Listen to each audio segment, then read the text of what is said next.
కూర్చోండి. ఒకసారి దేవుని వాక్యాన్ని ధ్యానిద్దాం. ఒకసారి చూద్దాం. కొరింథీయులకు రాసిన మొదటి పత్రిక 4వ అధ్యాయము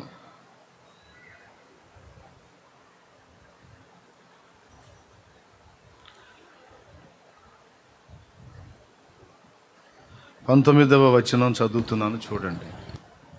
చదువు. ప్రభు చిత్తమైతే త్వరలోనే మీ యొద్దకు వచ్చి ఉప్పొంగుచున్న వారి మాటలను కాదు, వారి శక్తినే తెలుసుకొందును. దేవుని రాజ్యము మాటలతో కాదు, శక్తితోనే ఉన్నది. చాలు. ప్రేమ కలిగిన మా మహాపరిశుద్ధ తండ్రి, ఘనుడవగు దేవా, నీకు స్తోత్రమయ్యా. మీ దయాపూర్వక సంకల్పాన్ని బట్టి ఈవేళ మమ్మల్ని అందరిని ఇలా తోడుకొని వచ్చి మొదటి కూటంలో అద్భుతంగా మాట్లాడి రెండవ కూటానికి మమ్మల్ని తెచ్చారు. ఈ రెండవ కూటంలో అనేక మంది బిడ్డల్ని సమకూర్చారు. స్తోత్రం ప్రభువా. బిడ్డలందరినీ దర్శించండి. ఇప్పటిదాకా జరిగిన కార్యాలన్నీ ఒక ఎత్తు, ఇదిగో ఇది ప్రాముఖ్యమైనది ప్రభు. నీ మాట మాకు వెలిగిస్తుంది, బ్రతుకుని వెలిగిస్తుంది. మీ మాట వెల్లడైతే మా జీవితాలకి నాయన మార్గం దొరుకుతుంది. మాతో మాట్లాడండి. ఉపదేశాన్ని అడ్డగింపజూసే సైతాను, దయ్య, దురాత్మ, అంధకార శక్తుల ప్రభావం నజరేయుడైన యేసు నామములో బంధిస్తున్నాం. నీ సన్నిధి మా మధ్య ప్రత్యక్షపరిచి నీవే నాతో మాతో మాట్లాడమని యేసు నామమున ప్రార్థించి జవాబు పొందామని నమ్మి నిన్ను స్తుతిస్తున్నాం తండ్రి. ఆమేన్. ప్రభు గొప్ప నామానికి మహిమ కలుగును గాక. హల్లెలూయా. ప్రభునందు ప్రియులారా, కొరింథీయులకు రాసినటువంటి పత్రికలో పౌలు మహనీయుడు ఒక ప్రాముఖ్యమైన మాటని ఇక్కడ ఇచ్చాడు. కొరింథీ సంఘానికి చాలా విషయాలు ఆయన రాశాడు. ఆ రాసినటువంటి మాటల్లో ఒక మాటని ఈరోజు నేను మీ దృష్టిలో తీసుకొస్తున్నాను. వట్టి మాటల చేత కొంతమంది ఉప్పొంగుతున్నారు.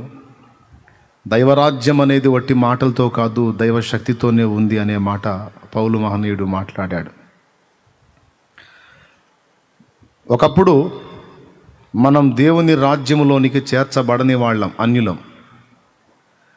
ఇప్పుడు దేవుడు మనల్ని దర్శించాడు, మనోనేత్రాలు వెలిగించాడు, మారు మనసు పొంది పాప క్షమాపణ నిమిత్తమై బాప్తిస్మం పొంది పరిశుద్ధపరచబడి మనము దేవుని రాజ్యములోనికి అనగా సంఘములోనికి చేర్చబడ్డాం. ఒకప్పుడు మనము దేవుని రాజ్యములో లేము, ఇప్పుడు దేవుని రాజ్యములోనికి చేర్చబడ్డాం. ఒకప్పుడు మనకు తెలియనటువంటి సత్యాన్ని దేవుడు ఎవరి ద్వారానో మనకు అందేటట్టు చేశాడు. అది విన్నాం, తెలుసుకున్నాం, సత్యంలోనికి వచ్చాం. సత్యం తెలుసుకున్న వాళ్ళు ఇతరులకు ప్రకటించారు కాబట్టే మనకు సువార్త అందింది, మనం రాగలిగాం. అసలు నాకెవరూ సువార్త చెప్పలేదండి, నేనే యేసు ప్రభుని తెలుసుకొని వచ్చేసానని ఎవరు చెప్పజాలరు. యేసు ప్రభు దగ్గరికి నువ్వంటూ రావటం అంటూ జరిగింది అంటే యేసు అనే ఒకడు ఉన్నాడన్న సత్యం నీకెవరో చెప్పారు. కనీసం ఒక చర్చ అయినా నీవు చూసినప్పుడు లేదా మైకులోంచి ఏదన్నా పాటినప్పుడు ఎప్పుడో నీ జీవితంలో ఒక్కసారైనా యేసు ప్రభు అనేవాడు ఒకడు దేవుడు ఉన్నాడు అన్నది నీకు అందింది. అది నీ మైండ్లో ఉంది. యేసు ప్రభు అనే వ్యక్తి ఒకడు ఉన్నాడన్న సత్యం నీకు అందిందన్నా కూడా ఇతరుల వల్లనే అందింది అది. కాబట్టి ఇతరుల ద్వారా నువ్వు యేసుని గురించి తెలుసుకున్నావు, నువ్వు రక్షణలోనికి వచ్చావు, దేవుని రాజ్యంలో చేర్చబడ్డావు. దేవుని రాజ్యంలో చేర్చబడ్డ తర్వాత నీకు ఒక బాధ్యతను అప్పగించాడు దేవుడు. ఏంటంటే నువ్వు చేర్చబడిన ఈ రాజ్యములోనికి అనేక మంది చేర్చబడినట్లు నువ్వు ప్రయాసపడు, నువ్వు ప్రకటించు. అనేక మంది నీ వలే నాతో కలిసి సంతోషించడానికి ఇంకా అనేక మంది నోచుకోలేదు, వాళ్ళకి నువ్వే ప్రకటించి వాళ్ళని దైవరాజ్యములోనికి చేర్చుమని మనకి ఒక ఆర్డర్ జారీ చేశాడు. సర్వలోకమునకు సువార్త ప్రకటించి సకల జనులను నాకు శిష్యులుగా చేయండి అంటే అర్థం అదే. ఆయన రాజ్యములోనికి చేర్చమని మనందరికీ పిలుపునిచ్చాడు. ఒకప్పుడు మనల్ని ఒకళ్ళు ప్రభువులోనికి నడిపించారు, ఆయన రాజ్యంలోనికి తీసుకొచ్చారు. ప్రభువులోకి వచ్చిన మనం ఇక అనేక మందిని ఆయనలోనికి తీసుకొని రావాలి. ఎంతమంది ప్రభువులోకి వచ్చారో వారందరూ నిత్య నరకాగ్ని తప్పించుకొని నిత్య జీవాన్ని స్వతంత్రించుకుంటా. కాబట్టి నీ కష్టాలు, దుఃఖాలు, సమస్యలు, బాధలు, ఇరుకులు, ఇబ్బందులు, రోగాలు, అప్పులు, తిప్పులు ఇవన్నీ దేవునికి తెలుసు. ప్రభువులోకి నువ్వు వచ్చావు కాబట్టి వాటి విషయంలో నువ్వు ఆందోళన పడాల్సిన అవసరం ఏమి లేదు. నిశ్చయముగా తగిన కాలమందు నువ్వు ఎదుర్కొంటున్న ప్రతి శ్రమకు తప్పనిసరిగా దేవుడు సమాధానం ఇచ్చి తీరుతాడు, అందుకు సందేహం లేదు. అలా నమ్మినోళ్లే విశ్వాసులంటే, కాబట్టి ఇక వాటి గురించి నీకు చింత అవసరం లేదు. ప్రభువుని ఎరగకముందు మనకు ఆందోళన, భయం, అశాంతి, ఆవేదన ఉంది. కానీ దేనికైనా సమర్థుడైన వాడు ఇప్పుడు మనకు చాలిన దేవుడు ఉన్నాడు గనక, ఇక ఆయనలోనికి మనం వచ్చాం గనక, ఆయన మనకు తండ్రి అయ్యాడు, మనం ఆయనకు పిల్లలమయ్యాం గనక ఇక మన గురించి మనం ఆలోచన చేయాల్సిన అవసరం లేదు. సమస్తము ఆయన చూసుకుంటాడు. ఇది నమ్ముటయ్యే విశ్వాసం.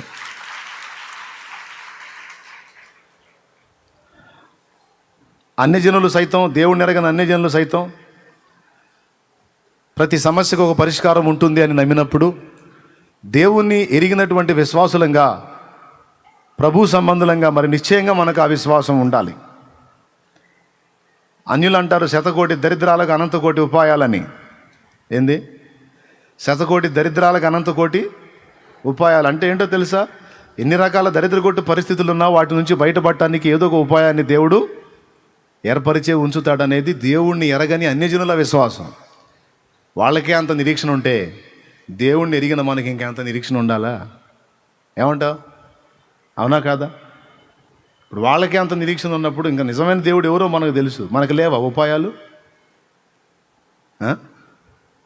కాబట్టి శతకోటి దరిద్రాలకు అనంతకోటి ఉపాయాలని వాళ్ళు అనే దానికంటే ఇంకా గట్టిగా మనం చెప్పబద్దులమై ఉన్నాం.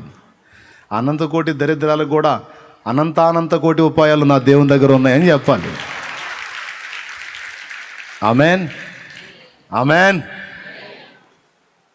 ప్రభువులోనికి వచ్చిన మనకి ఆ విషయాల్లో చింత అక్కరలేదు. బ్రతుకుట క్రీస్తే, చావైతే లాభం. బ్రతుకైనా లాభమే, చావైనా లాభమే. బ్రతుకుంటే ఆయన సేవ, చచ్చిపోతే ఆల్రెడీ సేవ చేసిపోయిన వాళ్ళ దగ్గర పోయి ఉంటాం. బతుకుంటేనేమో ఇక్కడ పరిశుద్ధులతో కలిసి సేవ చేస్తాం. సత్యామనుకో ఆల్రెడీ మనకంటే ముందు పోయిన పరిశుద్ధులతో కలిసి ఆరాధిస్తాం. అదైనా లాభమే, ఇదైనా లాభమే. ఎందుకంటే అందరం రక్షింపబడ్డాం. జన్మ కర్మ పాపాలు కడిగేసుకొని ప్రభు పరిశుద్ధ రక్తంలో పవిత్రపరచబడి, నూతనపరచబడి ఇప్పుడు ఆయన సంబంధంలో అయిపోయాం కాబట్టి చింత లేదు. ఆమెన్. చింత లేదు. ఇక ఇప్పుడున్న చింత అంతా ఏంటి అంటే, మనం కలిగి ఉండాల్సిన ఆలోచన అంతా ఏంటంటే,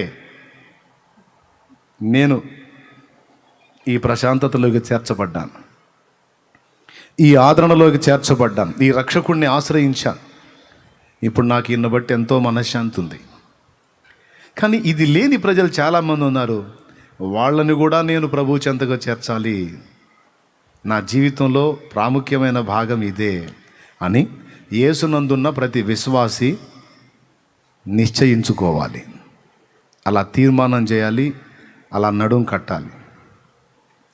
ఇది షాలేం రాజు అన్న ఒక్కడికి అప్పచెప్పబడిన బాధ్యత, లేకపోతే ఇక్కడ కూర్చున్న మొదటి వ్యక్తి దగ్గర నుండి చివరి వ్యక్తి దాకా అప్పచెప్పబడ్డ బాధ్యత? నాకేనా? నేను ఒక్కడిని చెప్పుకునేదా ఈ బాధ్యత నాదే అని నేను ఒక్కడిని చెప్పేదా? మీరు కూడా చెబుతారా? ఏం చెబుతారు చెప్పండి? ఏం బాధ్యత? దేవుని రాజ్యములోనికి ఇతరులను కూడా చేర్చే బాధ్యత నీది మాత్రమే కాదు, మాది కూడా. ఆ బాధ్యత మాకు కూడా అప్పగింపబడింది అనే మాట మీరు కూడా ఒప్పుకున్నారు, రైట్? ఇప్పుడు మరి దేవుని రాజ్యమును నిర్మించుట, దేవుని రాజ్యములోనికి ఆత్మలను రక్షించుట, చేర్చుట, రప్పించుట అనే ప్రక్రియ ఎలా జరుగుతుంది? మనం ఎలా నెరవేర్చగలం అంటే, ఇక్కడ పౌలు మహనీయుడు చెప్తున్నాడు, దేవుని రాజ్యము మాటలతో కాదు శక్తితో ఉంది అన్నాడు. తెలియని వాడికి యేసుక్రీస్తుని గురించి సువార్త చెప్పటం ఎంత ముఖ్యమో, సువార్త చెప్పటం ఎంత అవసరమో, దైవశక్తిని వాడు రుచి చూడటం కూడా అంతే అవసరం. ఈరోజు మనందరం దేవుని రాజ్యంలో స్థిరపడ్డామంటే దైవశక్తిని అనుభవపూర్వకంగా రుచి చూసాం. ఎంతమంది ఒప్పుకుంటారు? నేను అనుభవించాను ఆయన శక్తి ఏంటో, ఆయన బలమైన కార్యాలు నా లైఫ్లో ప్రాక్టికల్గా నేను అనుభవించాను అన్నోళ్ళు చేతులు ఎత్తండి. దేవుని కార్యాలు చప్పట్లు కొట్టి దేవుని మహిమపరుద్దాం. దేవుని శక్తిని మీరు అనుభవించారు. ఆ అనుభవించడం ద్వారా మీరు దేవుని రాజ్యములో స్థిరపరచబడ్డారు. దేవుని రాజ్యంలోకి నడిపించబట్టమే కాదు, స్థిరపడ్డారు. ఈరోజు మనకు కూడా ఈ విషయం దేవుడు హెచ్చరిక చేస్తున్నాడు. దేవుని రాజ్యము వట్టి మాటలతో కాదు, దైవ శక్తితోనే ఉంది అని. కొరింథీయులకు రాసిన మొదటి పత్రిక 2వ అధ్యాయము 1వ వచనం చూస్తే, పరిశుద్ధాత్మ శక్తిని కనపరిచే దృష్టాంతాలనే నేను సువార్తలో వినియోగించాను తప్ప మరి దేన్ని వినియోగించలేదు అన్నాడు. నా సహోదరులారా, నేను మీ వద్దకు వచ్చినప్పుడు వాక్చాతుర్యముతో కానీ జ్ఞానాతిశయముతో కానీ వచ్చిన వాడను కాను, దేవుని మర్మమును మీకు ప్రకటించు వచ్చిన వాడను కాను. చదువు. నేను యేసుక్రీస్తును అనగా సిలువ వేయబడిన యేసుక్రీస్తును తప్ప మరి దేనిని మీ మధ్య నెరుగుకుందునని నిశ్చయించుకుంటుని, మరియు బలహీనతతోనూ భయముతోనూ ఎంతో వణుకుతోనూ మీ యొద్ద నుంటిని.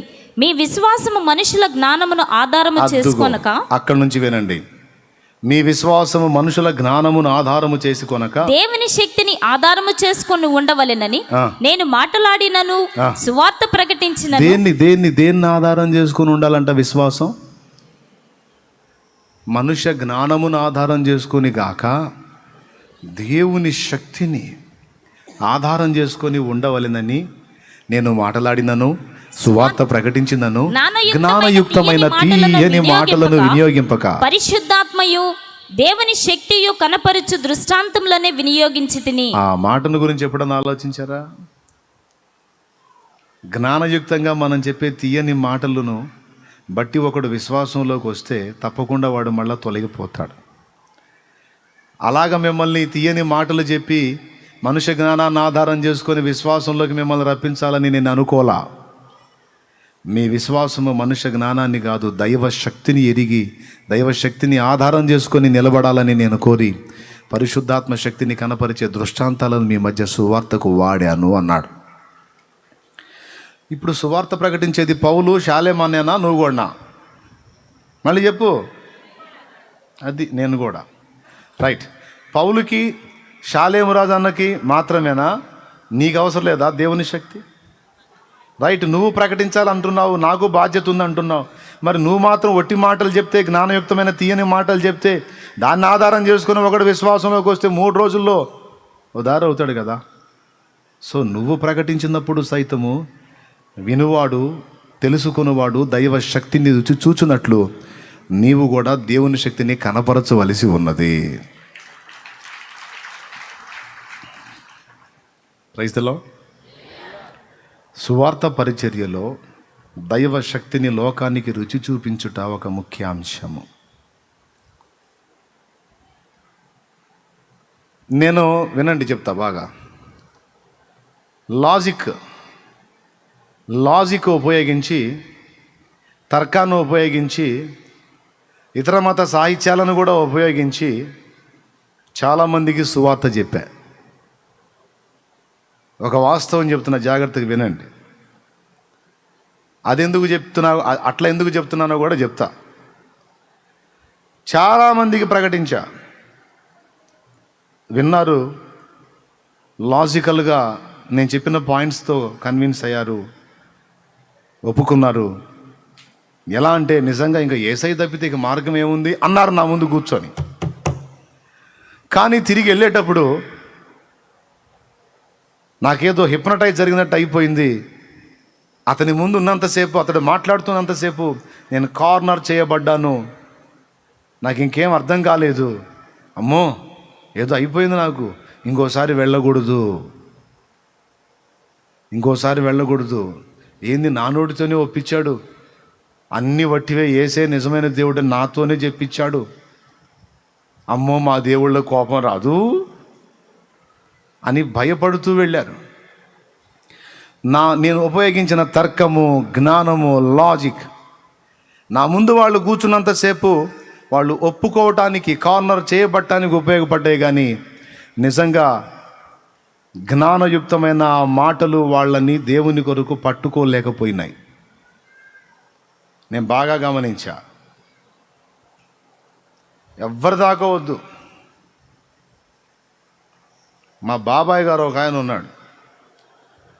ఆయనకు ఒకరోజు పాపం కర్మగాలి చిక్కాడు. నాకు ఆయన దొరికాడని నేను సువార్త మొత్తం చెప్పా 2 గంటలు. ప్రతాప్ బాబాయ్కి. చేసేదే ఉంది, ఇక గత్యంతరం లేక మొత్తం విన్నాడు. అంతే కదా నాయన, అది కదా నాయన, ఇది కదా నాయన, మొత్తం విన్నాడు. పోతా పోతా పోతా పోతా తను ఆరాధించే విగ్రహాలకు మొక్కుకొని వెళ్ళాడు.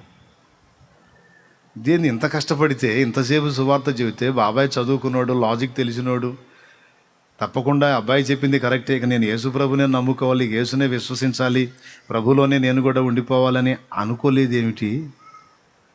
మళ్ళా విగ్రహారాధన వైపే ఉన్నాడు, నిజమైన దేవుడిని తెలుసుకోలేకపోయాడని చాలా బాధపడ్డా.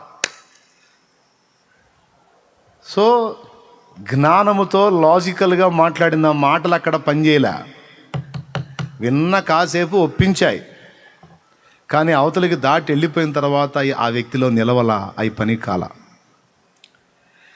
తర్వాత కొంతకాలం తర్వాత ఆయనకి కిడ్నీలో రాళ్ళు వచ్చినాయి, బలహీనత వచ్చింది. చాలా ఇబ్బంది పడ్డాడు పాపం. హాస్పిటల్లో కొద్ది కాలం ఇబ్బంది పడ్డాడు. వచ్చాడు, హాస్పిటల్లో ట్రీట్మెంట్ పొంది కూడా వచ్చాడు. అయినా మళ్ళీ ప్రాబ్లం వెంటాడుతూనే ఉంది. అది ఒకదగట్ల ఆయనకి పెద్ద రాయి అడ్డుపడిపోయింది. ఇక చాలా కష్టమైపోయింది, ఆయన్ని కూర్చోలేకపోతున్నాడు, నిలవలేకపోతున్నాడు. నాకు ఫోన్ చేశారు. ఫోన్ చేస్తే వెళ్ళాను నేను. సాయంత్రం 7 ఆ ప్రాంతంలో వెళ్ళా.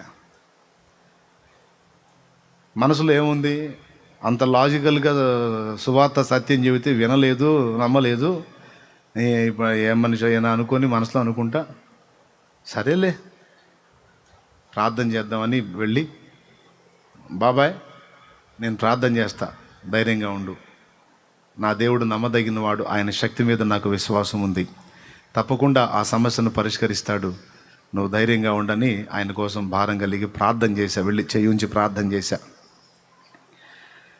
ఇంకా నేను మళ్ళీ ఇంకేం చెప్పలా, ఎందుకంటే చెప్తే వినే స్థితిలో కూడా ఆయన లేడు, ఆయన బాధలు ఆయన. ఇక జస్ట్ ప్రార్థన చేసి, మనస్ఫూర్తిగా ప్రార్థన చేసి, దేవుని సమాధానం వచ్చిద్దని నమ్మంటే ఆయన విశ్వసించాడు, నేను విశ్వసించాను. తర్వాత నేను వచ్చేసాను. నేను మెట్లు దిగి ఇంటికి బయలుదేరి కొంత దూరం వచ్చాను. ఆయన వాష్రూమ్కి వెళ్ళాడు, రెస్ట్ రూమ్కి వెళ్ళాడు. అప్పటిదాకా వేధించిన ఆ రాయి ఆ క్షణాన పడిపోయింది.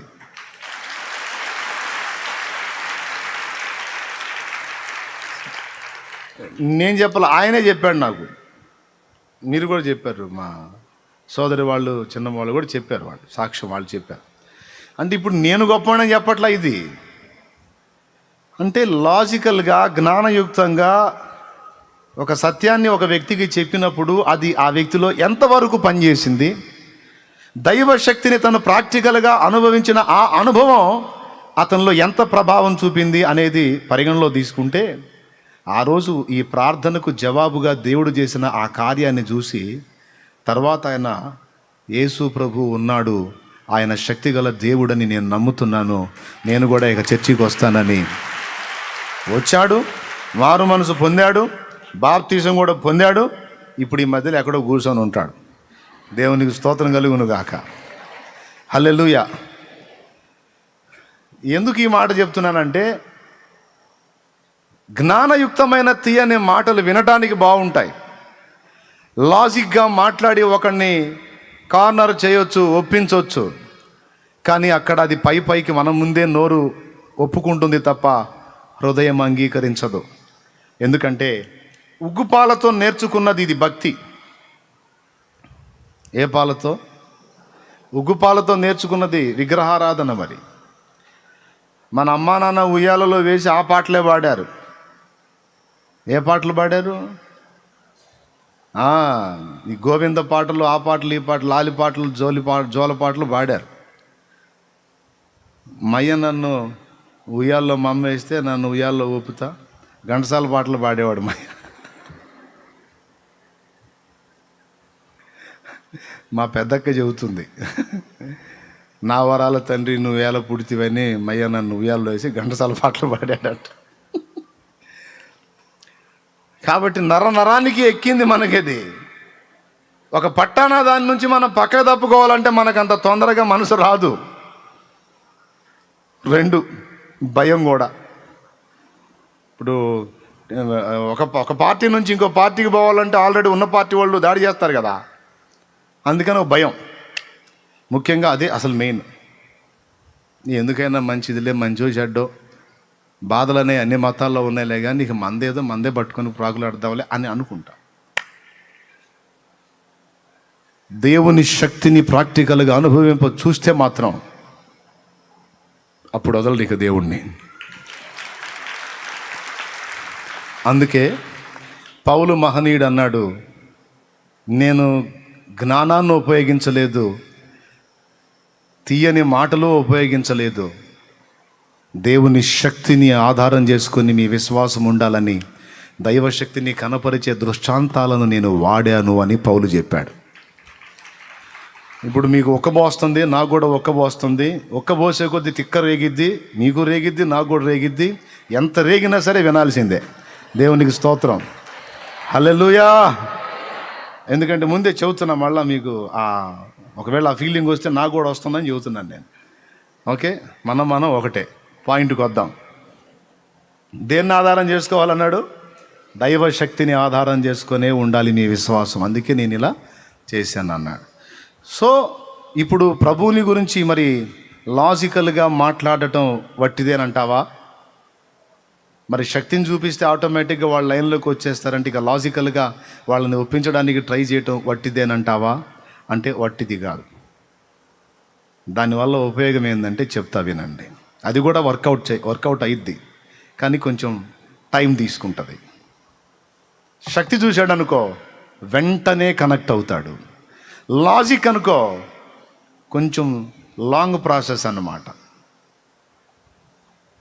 ఏంటంటే డిఎల్ మూడీ అనే ఒక దైవజనుడు చెప్తాడు, ఒక వ్యక్తిని యేసు క్రీస్తును గురించి 5 నిమిషములు ఆలోచించగలిగే విధంగా నేను మాట్లాడితే ఇక ఆత్మ విషయంలో నా బాధ్యత అయిపోయినట్టే అన్నాడు. మళ్ళీ చెప్తా. డిఎల్ మూడీ అనే దైవజనుడు అన్నాడు, ఒక వ్యక్తిని నేను యేసుక్రీస్తుని గురించి చెప్పి యేసుక్రీస్తు గురించి ఒక 5 నిమిషాలు అతడు ఆలోచించేటట్టు చేయగలిగితే ఆ ఆత్మ విషయంలో ఇక నా పని అయిపోయినట్టే అంటాడు.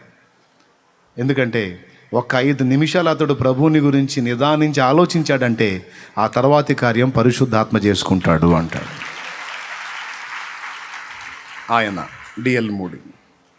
ఆ తర్వాతి కార్యం ఎవరు చేసుకుంటారు? పరిశుద్ధాత్మ చేసుకుంటారు. ఇప్పుడు ఈ లాజిక్, ఈ శాస్త్రాలు, ఈ వేరే సాహిత్యాలు అవి ఇవన్నీ వాడి యేసు యేసు యేసు యేసు అని ఎందుకు చెప్తున్నానంటే, కనీసం ఆ విషయాలు వింటూనే వాళ్ళ సంగతులు విన్నట్టుగానే కాసేపు యేసుని గురించి కొంచెం మనసు పెడతారన్న ఒక ఆలోచనతో నిదానించి చూచిన వారెల్లా బ్రతికిపోయారని ఉంది కదా. పాత నిబంధన సంఖ్యాకాండంలో విషసర్పాలు కాట్లు వేసినప్పుడు మోషే ఇత్తడి సర్పమును ఎత్తాడు. ఆ సర్పం వైపు నిదానించి చూచిన వాడెల్లా విషం నుండి బయటపడ్డాడని ఉంటుంది. అలాగే సిలువ వేయబడిన యేసు వైపు ఒకడు నిదానించి చూడగలిగేటట్టు నేను చేయగలిగితే వాళ్ళలో ఒక బీజం పడుతుంది.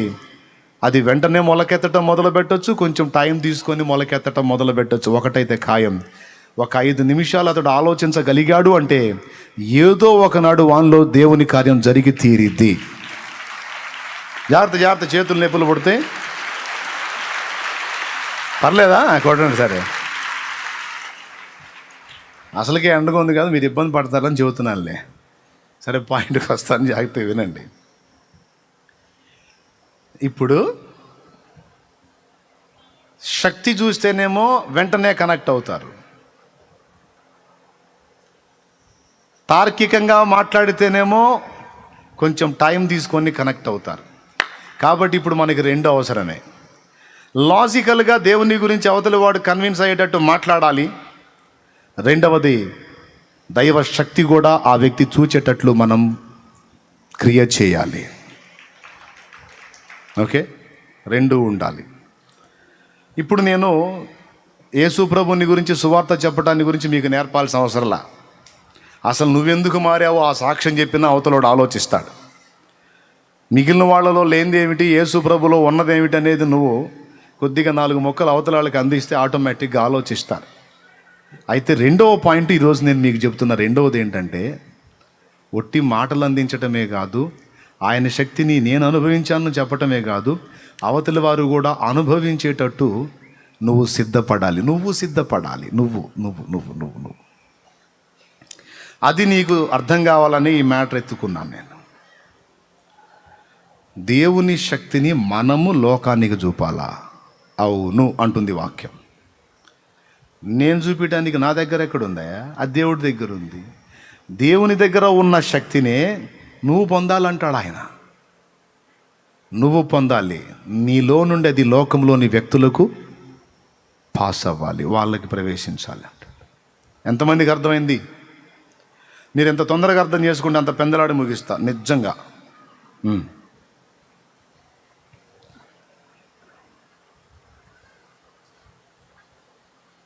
ఇప్పుడు ఆయన కిడ్నీలో రాయి సమస్యతో బాధపడుతున్నాడు, ఉదాహరణగా అనుకుందాం. ఒక సేవకుడు వెళ్ళి చేయి పెట్టాడు ఆయన మీద. ఆ రాయి పడిపోయింది. ఆన్ ది స్పాట్ రిజల్ట్ వచ్చింది. శక్తి చూశాడా లేదా? దేవుని శక్తి అది, దేవుణ్ణి కనపరిచాడు. కానీ ఆ శక్తి ఆ వ్యక్తిలోకి ప్రవేశించడానికి మధ్య ఒక పాత్రని దేవుడు వాడుకున్నాడు, ఒక మనుషుని దేవుడు వాడుకున్నాడు. అట్లా నీవు ఒక ఇంట్లోకి అడుగు పెట్టినా, ఒక వ్యక్తితో మాట్లాడినా, ఒక వ్యక్తిని తాకినా, దైవశక్తి నీలో నుండి, ప్రభావము ఆయనలో నుండి బయలు వెళ్ళి అనేకులను స్వస్థపరచుచుండెను అని వ్రాయబడి ఉంది. ఉందా లేదా? యేసయ్య గురించి రోగులను స్వస్థపరచుటకు ఆయనకు ప్రభావం ఉండెను, ప్రభావం ఆయనలో నుండి బయలు వెళ్ళి అనేకులను స్వస్థపరచుచుండెను అని ఉంది. అంటే యేసు ప్రభావంతో నింపబడ్డాడు, శక్తితో నింపబడ్డాడు. పౌలు మహనీయుడు కూడా శక్తితో నింపబడ్డాడు. ఆ చేతి గుడ్డలైనను నడికట్లైనను రోగుల మీద ఉంచినప్పుడు వారు స్వస్థత నొందితిరి అనుంది. పేతురు ఆ ప్రభావంతో నింపబడ్డాడు. ఏలియా ప్రభావంతో నింపబడ్డాడు. ఎలీషా ప్రభావంతో నింపబడ్డాడు. ఎలీషా చనిపోయిన తరువాత గుహలో సమాధి చేస్తే ఆ శరీరం, చర్మము, మాంసము అంతా పోయి ఒట్టి స్కెలిటన్ ఉంది ఆ సమాధి గుహలో. అయితే చచ్చిపోయిన మరొకరిని తీసుకెళ్ళి ఆ ఎలీషా యొక్క ఎముకలు ఉన్నటువంటి ఆ సమాధిలో పక్కన పెట్టారు. ఆ శవాన్ని దించేటప్పుడు ఆ ఎలీషా ఎముక తగిలింది ఏదో మొత్తానికి. ఈ సచ్చినోళ్ళు లేచి కూర్చున్నాడు. అంటే ఆయన ఎండిపోయిన ఎముకలో సైతం చచ్చినోడిని బ్రతికించడానికి కావలసినటువంటి శక్తిని దేవుడు ఉంచాడంటే ఊహించగలరా? కానీ ఇది అబద్ధమా? నేను చెప్పింది అసత్యమా? లేఖనమా? పక్కా లేఖనం ఉంది. ఈరోజు ఆ గొప్ప కార్యాలను గురించి మనం వింటున్నాం, కానీ ప్రాక్టికల్గా మనం అనుభవించట్లేదు.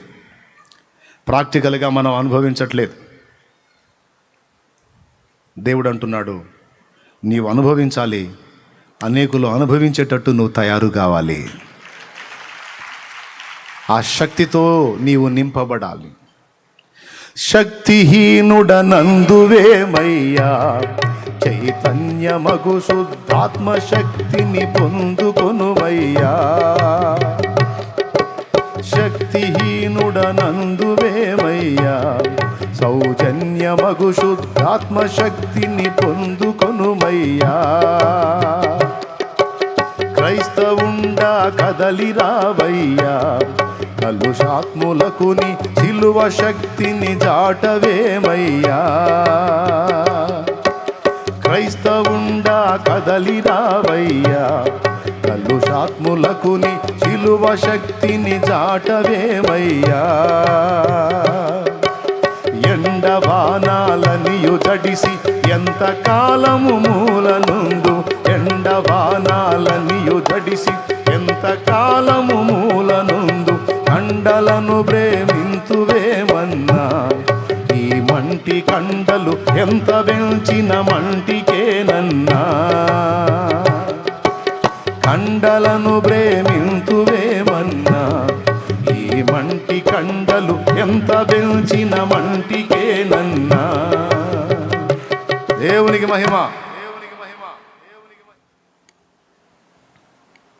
దేవుని వాక్యంలో ముందే చెప్పాడు, హెచ్చరిక చేశాడు. దేవుని రాజ్యము మాటలతో కాదు, శక్తితో ఉంది. ప్రభావము యేసులో ఉంది, ప్రభావం పౌల్లో ఉంది, ప్రభావం అపోస్తలుల్లో ఉంది. వారి ద్వారా దేవుని వాక్యమే కాదు, దైవ శక్తి కూడా రుజువైంది. వారేనా ఇప్పటి సమకాలీన సమాజంలో లేరా? ఇప్పటికి కూడా ఉన్నారు. మక్కినేని వారి పాలెంలో గతంలో ఒక తల్లి చేసిన కార్యాలు నేను మీకు చెప్పాను, గుర్తుందా? ప్రార్థనా పరురాలు. ఆమె నా అంచనా ప్రకారం LEFలో రక్షింపబడింది. లెమన్స్ ఇవాంజలికల్ ఫెలోషిప్లో రక్షణ పొందినటువంటి పాత్ర ఆమె, నా అంచనా ప్రకారం. ఆమె ఎంత ప్రార్థన అంటే, ఊళ్ళో చాలామంది ప్రజలు ఆమెను ఎరుగుదురు. వృత్తిరీత్యా ఒక రజకురాలామె, బట్టలు శుభ్రం చేసేటువంటి వృత్తి కలిగిన స్త్రీ. మరి అంతే కదా ఆమె. కానీ ఆమె ప్రార్థనా పరురాలు. భర్తకు మారు మనసు లేదు, కుటుంబంలో మారు మనసు లేదు, కానీ ఈమె ఒక్కతే మారు మనసు పొంది రక్షణ పొందుకొని ఉంది. దేవుని బిడ్డ అయి ఉంది, ప్రార్థనా పరురాలు అయి ఉంది. మళ్ళా కుటుంబంలో ఎవ్వరూ తనని విమర్శించడానికి వీలు లేకుండా, ఒక్క మాట కూడా భర్త ద్వారా కానీ కుటుంబంలో ఎవరి ద్వారా కూడా తెచ్చుకోకుండా సత్ప్రవర్తన కనపరిచిన స్త్రీ. ఇంట్లో క్యారెక్టర్ కాపాడుకుంది, సాక్ష్యం కాపాడుకుంది, వీధిలో సాక్ష్యం కాపాడుకుంది, ప్రభువునందు స్థిర విశ్వాసం కలిగింది. ఏ స్థాయి అంటే, గేదె పాలిగిపోతే వస్తారు ఆమె దగ్గరికి. గేదె పాలియట్లేదు 2 రోజుల నుంచి, కొంచెం ప్రార్థన చేయమ్మా అనుకుంటూ వస్తాడు. పోయి తల మీద ముసుగు వేసుకొని చేయి పెట్టి ప్రార్థన చేసేది. ఆమె విశ్వాసం చూడు. ప్రార్థన చేసి కూర్చోమ్మా, ఇప్పుడు పాలు కూర్చో అంటే అప్పుడు గేదె పాలు ఇస్తుంది, ఆన్ ది స్పాట్ ఇస్తుంది. అది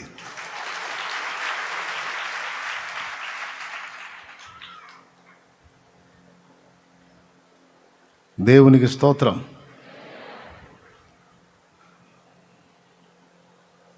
ఆ గోడ మీద ఎండబడి మీద పడుతుంది, అడ్డం పడతారు, అందుకు చూసింది మీకెళ్ళి. దేవునికి స్తోత్రం. పాము గరిచిన, తేలు గుట్టిన, అప్పట్లో తేళ్ళు ఎక్కువ, పాములు ఎప్పుడో రేరు, కానీ తేలు గుట్టింది. ఇక తేలు గుడితే భలే హాయిగా ఉంటుందంట కదా. దేవుడి దేవాలు నాకు గుట్టలు వెళ్ళే కుట్టిన వాళ్ళు ఎంతమంది కుట్టిన తేలు కుట్టిన వాళ్ళు చేతులు ఎత్తండి, భలే ఎంజాయ్గా ఉంటుందా? నొప్పి మామూలుగా ఉంటుంది, భయంకరంగా ఉంటుందంట నొప్పి. వాళ్ళే చూస్తారు, ఎగురుకుంటా వస్తారు. ఎక్కడికి వారు మళ్ళా ఆమె దగ్గరికి వస్తారు. ఏ పనిలో ఉన్న పని పక్కన పెట్టేసి వచ్చింది, ప్రార్థన చేసేది, నూనె రాసి ప్రార్థన చేసేది. యేసునామంలో, యేసునామాన్నే ధ్యానిస్తుంది, యేసునామాన్నే ప్రకటిస్తుంది, యేసునామాన్నే ధ్యానించి ప్రార్థన చేస్తుంది. నీ నామంలో ఉన్న శక్తిని బట్టి బిడ్డకు స్వస్థత కలిగింది. వాడు ఎగురుకుంటూ వచ్చినోడు ఈ ప్రార్థన అయిపోయేసరికి నిమ్మళం అయిపోయి సైలెంట్గా వెళ్ళిపోతాడు. ఎట్లుంది నాయన? తగ్గిపోయింది అక్క. సామాన్యురాలైన ఒక స్త్రీ తను ప్రార్థించుట ద్వారా ఎట్లాంటి ఘనత దేవుడు ఆమెకి ఇచ్చాడంటే, పెద్ద పెద్ద మునగాళ్ళు పోయినా మంచాల మీద కూర్చున్న వాళ్ళు లేవరు. పల్లెటూళ్ళల్లో కులగరం ఎక్కువ, కులగజ్జ ఎక్కువ. మరి పెద్ద కులం వాళ్ళు, చిన్న కులం వాళ్ళు వస్తుంటే ఇంకొంచెం నీళ్ళు కొని కూర్చుంటారు. కానీ ఈ వస్తుంటే ఎలాంటోడు కూడా సచ్చినట్టు పెకపెక లేచి నిలబడతారు. ఎందుకని అంత గౌరవం ఆమెకి? ఆమె ఇవేమి ఆశించలేదు, పట్టించుకోలేదు. భర్త బ్రతిమాలాడంట, ఆ మంత్రం ఏందో నాకు కూడా చెప్పబోయని. మంత్రం లేదు, తంత్రం లేదయ్యా, యేసునామంలో ప్రార్థన చేస్తాను, వాళ్ళకి అది తగ్గిపోతుంది. అది నాలో ఉన్న గొప్పతనం కాదు, నా ప్రభువులో ఉన్న శక్తి. అది ఆయన నామంలో ఉన్న శక్తి, ఆయన నామంలో ఉన్న బలం. అది నా దగ్గరే ఉందయ్యా. పాప ఎగిరి తంతాడంట. నాటకాలు ఆడుతావు, నా దగ్గర నాటకాలు ఆడుతావు. ఎంత రహస్యం కూడా కట్టుకున్నోడికి చెప్తారు. నాకు నువ్వు మంత్రం వ్యవహారం చెప్పకుండా నాటకాలు ఆడుతున్నావు, ఏందో ఏసునామం అంట నామం అంట నాకు చెప్తావే నువ్వు అని కొట్టేవాడు. మళ్ళీ ఒకసారి నీళ్లు తోడి బకెట్ బాత్రూంలో తీసుకెళ్ళి పెడతాడంట. నీళ్లు కూడా నేను తోడాను, నాకు చెప్పవే ఆ మంత్రం అని. మంత్రం ఏముందని చెప్పిద్ది? మంత్రం లేదు, తంత్రం లేదయ్యా, యేసునామంలో ప్రార్థనేనయ్యా. ఆ నామములో ఉన్న శక్తి, ఆ నామంలో ఉన్న శక్తి. అపోస్తలుల కార్యములు చూడు 3వ అధ్యాయము. అపోస్తలుల కార్యములు 3వ అధ్యాయం, త్వరగా అది చూడు. 12వ వచనం నుంచి చదువు. పేతురు దీన్ని చూచి ప్రజలతో ఇట్లా, నేను ఇశ్రాయేల్లారా, మీరు విని విషయమై ఎందుకు ఆశ్చర్యపడుచున్నారు? మా సొంత శక్తి చేతనైనను భక్తి చేతనైనను నడువనుకు వీనికి బలం ఇచ్చినట్టుగా మీరెందుకు మా తట్టు తేరి చూస్తున్నారు నాయన? చదువు. అబ్రహాము, ఇస్సాకు, యాకోబు అని వారి దేవుడు. మా సొంత భక్తి కాదు, మా సొంత శక్తి కాదు నాయన. మరి దేని చేత అంటే 15వ వచనం చదువు. మీరు జీవాధిపతిని చంపితిరి గాని దేవుడు ఆయనను మృతులలో నుండి లేపెను, అందుకు మేము సాక్షులము. ఆయన నామమందలి విశ్వాస మూలముగా ఆయన నామమే మీరు చూచి ఎరిగి ఉన్న వీనిని బలపరిచెను. అబ్బా, అన్ని నామములకైనా యేసుని నామము, అన్ని నామముల కన్న పై నామము యేసుని నామము. ఎన్ని తరములకైన కొనియాడదగినది క్రీస్తు నామము. యేసునామము జయం జయము, సాతాను శక్తుల్ లయం లయము. యేసునామము జయం జయము, సాతాను శక్తుల్ లయం లయము. హల్లెలూయా హోసన్నా హల్లెలూయా హల్లెలూయా ఆమేన్. హల్లెలూయా హోసన్నా హల్లెలూయా హల్లెలూయా ఆమేన్. దేవునికి మహిమ. అన్ని నామముల కన్న పై నామము, ఆ నామమందలి విశ్వాసము, ఆ నామమే వీనికి నడువా శక్తిని అనుగ్రహించింది. ఆమె అదే చెబుతుంది, ఆయన నామలో ఉన్న శక్తి నాయన, నా దగ్గర ఏ మంత్రం లేదు ఏమీ లేదు అంటే మళ్ళీ కొట్టాడు. అట్లా ఎన్నోసార్లు కొట్టాడు. మళ్ళీ ఎవరన్నా వాడు బలహీనుడు రాగానే ప్రార్థన చేస్తే, జ్వరాలోళ్ళు రోగాలోళ్ళు ఏ లేదు, ప్రార్థన చేసి తగ్గిద్ది. అక్క 5-6 రోజుల నుంచి జ్వరం వస్తుంది అక్క, తగ్గట్లేదు, కొంచెం ప్రార్థన చేయబెట్టి ప్రార్థన చేసి అంతే, మళ్ళా నిమిషాల్లో తగ్గిపోయింది. ఇక మళ్ళీ జ్వరం రా. మరి ఇక సామాన్యమైన విషయం, మనిషే కదండి, బలహీనరాలే కదండి, స్త్రీయే కదండి, భర్త కింద ఒక పరిచారకురాలాగా పరిచర్య చేసే మనిషే కదండి. కానీ ఆమె ప్రార్థించినప్పుడు దేవుడు వింటున్నాడు. ఆమె తాకినప్పుడు దేవుడు స్పర్శిస్తున్నాడు. ఆమె పలికి దీవించినప్పుడు ఆమేన్ అంటున్నాడు ఆయన. ఆ సమాజానికి దేవుని మాటను చెప్పుట కాదు, ముందు దేవుని శక్తినే చూపించింది ఆ తల్లి. ఇప్పుడు ఈ ముఖం మీకెందుకు చెప్పా? దేవుని రాజ్యం ఖాళీ బాత్సే నహీ, శక్తి హోనా. శక్తి క్యా హోనా? బలం హోనా, శక్తి హోనా. దేవునికి స్తోత్రం. ఇప్పుడు ఇంతకు మరి బలము శక్తి ఎట్లా వస్తుంది? శక్తి పొందుకోవాలి అంటే ఏముందండి, రోజుకు 5 సార్లు తిని 2 సార్లు నిద్రపోయి, మధ్యాహ్నం పూట ఒకసారి నిద్రపోవచ్చు మంచిగా గురగబెట్టి, సాయంత్రం ఇక పెందలాడి వండుకొని మళ్ళీ తెల్లారి 7ంటికి లేవచ్చు. అట్లా నిద్రపోతే మంచిగా శక్తి వచ్చింది దేహానికి వచ్చింది, ఆత్మకు రాదు. దైవ శక్తిని పొందాలి అంటే ఏమి చేయాలో తిమోతికి రాసిన 2వ పత్రిక 3వ అధ్యాయము 5వ వచనం చూడండి. 4వ వచనం చివరి లైను, 5వ వచనం. దేవుని కంటే సుఖానుభవం ఎక్కువగా ప్రేమించువారు పైకి భక్తి గల వారి వల్ల ఉండి దాని శక్తిని ఆశ్రయించని వారునయ్యుందురు. ఒక్కసారి ఈ రెండు కలిపి ఎప్పుడన్నా ఆలోచించారా? అసలు మొదలుపెట్టినప్పుడు ఏం మొదలుపెట్టాడు? తిమోతికి రాసిన 2వ పత్రిక 3వ అధ్యాయము 1వ వచనం నుంచి చదివితే, అంత్య దినములలో అపాయకరమైన కాలములు వచ్చునని తెలుసుకునుము. ఎలాగనగా మనుషులు స్వార్థప్రియులు, ధనాపేక్షలు, బింకములాడువారు, అహంకారులు, దోషకులు, తల్లిదండ్రులకు అవిధేయులు, కృతజ్ఞత లేనివారు, అపవిత్రులు. చదువు.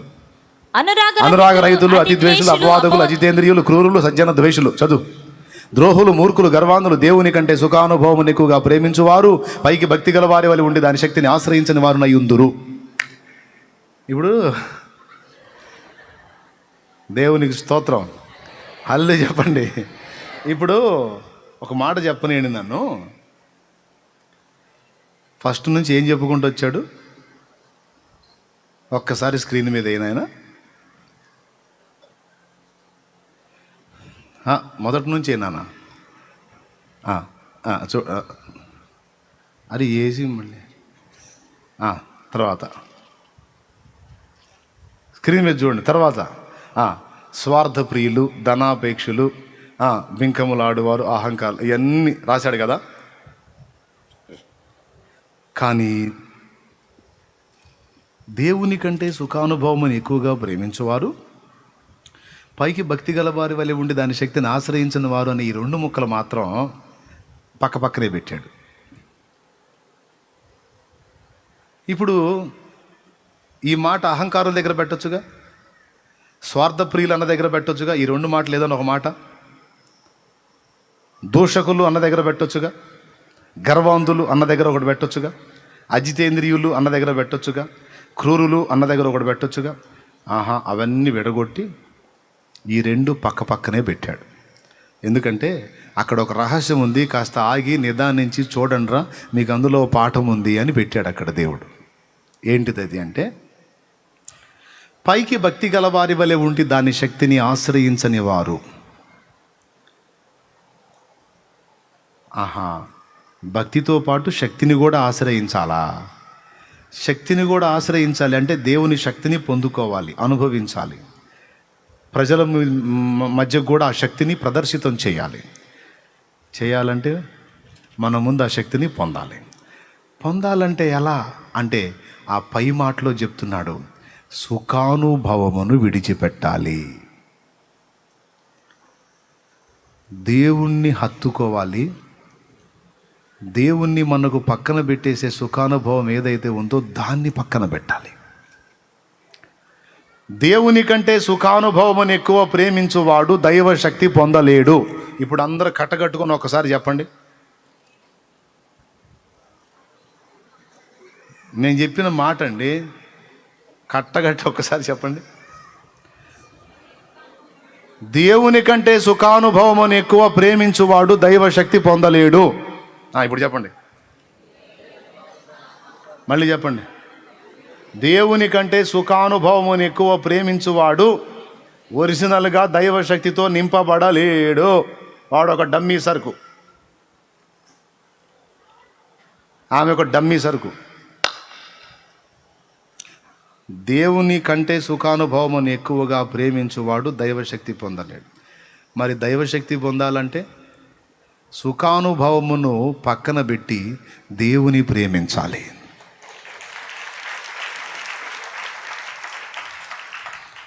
అందుకే 2 పక్కన పెట్టాడు. రహస్యం అంతా అక్కడే ఉంది. సుఖానుభవమును పక్కన పెట్టి దేవుని ప్రేమించాలి. ఏమండి, ఇక ఈ సుఖానుభవంలో ఎన్నెన్ని ఉన్నాయో మీకు తెలుసు. కడుపు నిండా రుచికరమైన ఆహారం తింటే ఎంత సుఖంగా ఉంటుంది? ఉంటుందా ఉండదా? స్తోత్రం చెప్పండి. ఉంటుందా ఉండదా? హాయిగా బెడ్ మీద వండుకొని తల కింద మెత్తటి దిండు పెట్టుకొని మంచిగా చల్లగా గాలిలోచి ఏర్పాటు చేసుకొని పండుకుంటే ఎంత సుఖంగా ఉంటుంది. ఇప్పుడు అందరికీ ఏసీలు వచ్చినాయి. మంచిగా ఇప్పుడు పోయి ఇంటికి పోయి కాస్త అంత తిని అంత ఏసీ వేసుకొని గదిలోకి వెళ్ళి తలుపేసుకొని బెడ్ మీద అలా వండుకుంటే ఎలా ఉంటుంది ఊహించండి ఒకసారి. ఎంత సుఖంగా ఉంటుంది. దేవునికి స్తోత్రం.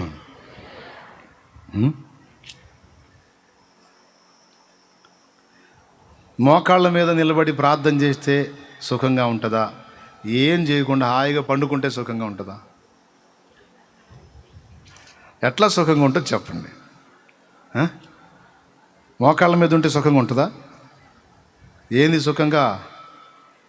అల్లాడిపోతాం. అవునా?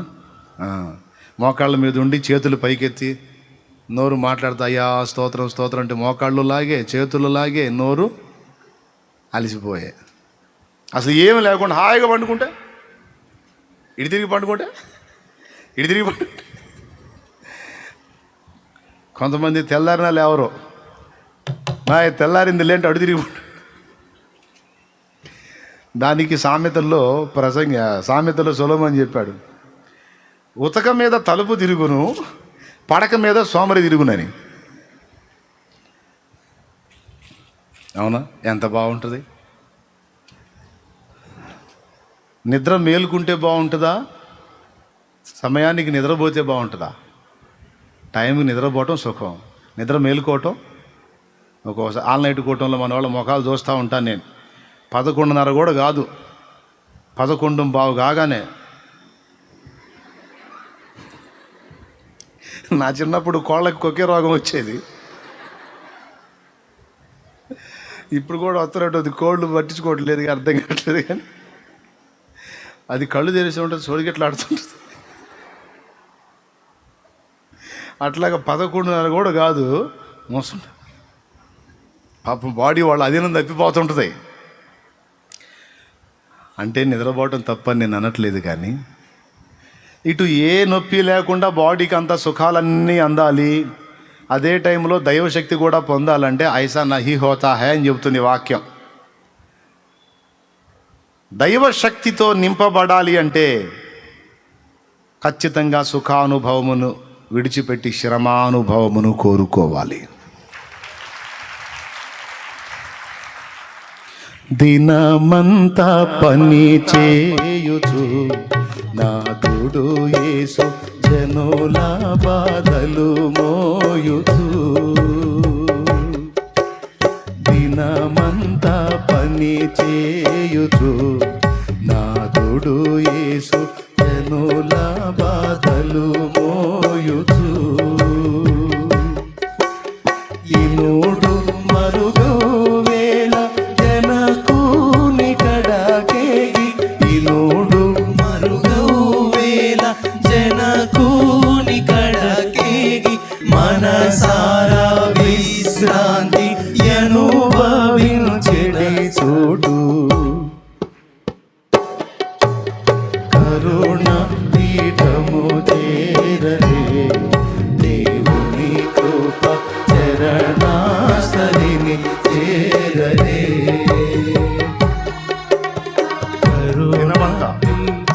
పని చేయొచ్చు, నాథుడు యేసు పగలంతా ప్రకటించాడు. సాయంత్రాన్ని పోయి పండుకున్నాడా? నో. మళ్ళా మైళ్ళ దూరం నడుచుకుంటూ ఒలీవల కొండకు వెళ్ళి ప్రార్థించుట యందు రాత్రి అంతయు గడిపాను. ఇనుడు మరుగవ వేళ అంటే సూర్యుడు అస్తమించు సమయానికల్లా. ఇనుడు అంటే సూర్యుడు, ఇనుడు సూర్యుడు. ఇనుడు మరుగవ వేళ సూర్యాస్తమయం కల్లా, సూర్యోదయం నుండి సూర్యాస్తమయం వరకు తిరిగి తిరిగి తిరిగి తిరిగి ప్రకటించేవాడు. సూర్యాస్తమయానికల్లా వెళ్ళిపోయి ఏకాంత ప్రార్థనలో తండ్రితో మాట్లాడుతూ ఉండేవాడు. అక్కడ కూర్చొని మళ్ళీ అక్కడ పండుకొని నిద్రపోయేదేం లేదు. నిద్ర ఎక్కడ పోయాడయా? పడవలో పండుకొని నిద్రపోయాడు. నైట్ అంతా నిద్రపోతే పగలు పడవలో పండుకొని, సముద్ర ప్రయాణంలో పడవలో పండుకొని ఎందుకు నిద్రపోతాడు నా ప్రభు? నైట్ నిద్రపోలా, నిద్ర కాశాడు. ఎన్నో నిద్ర లేని రాత్రులు నీ కొరకు నా కొరకు గడిపాడు ప్రభు.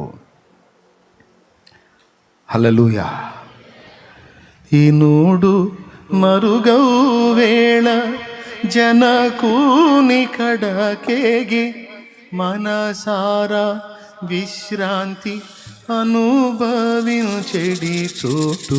ఎక్కడ రెస్ట్ తీసుకున్నాడు ఆయన? రెస్ట్ అంటే ప్రార్థనలోనే. సహోదరులు భక్త సింగ్ గారి గురించి మీకు తెలుసు, ప్రార్థనలోనే రెస్ట్ ఆయనకి. పగలంతా పరిచర్య చేసి సాయంత్రానికి వెళ్ళి మోకాళ్ళు వేస్తాడు. ఇక మోకాళ్ళ మీదే ఉంటాడు. ఎంతసేపు ఉంటాడో కూడా తెలియదు, ఆయన ఇష్టం.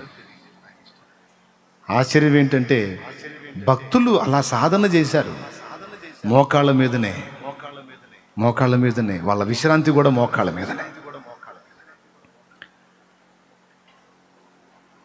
యేసయ్య చేశాడు ఆ పని. ఏ కొంచెం ఖాళీ దొరికినా వెళ్ళి మోకాళ్ళు వేయటం, దేవునితో మాట్లాడుకోవటం, తండ్రితో మాట్లాడుకోవటం, దేవునితో గడపటం. మరి ప్రభావం ఉండదు. ఆయన పంజాబ్, ఆయన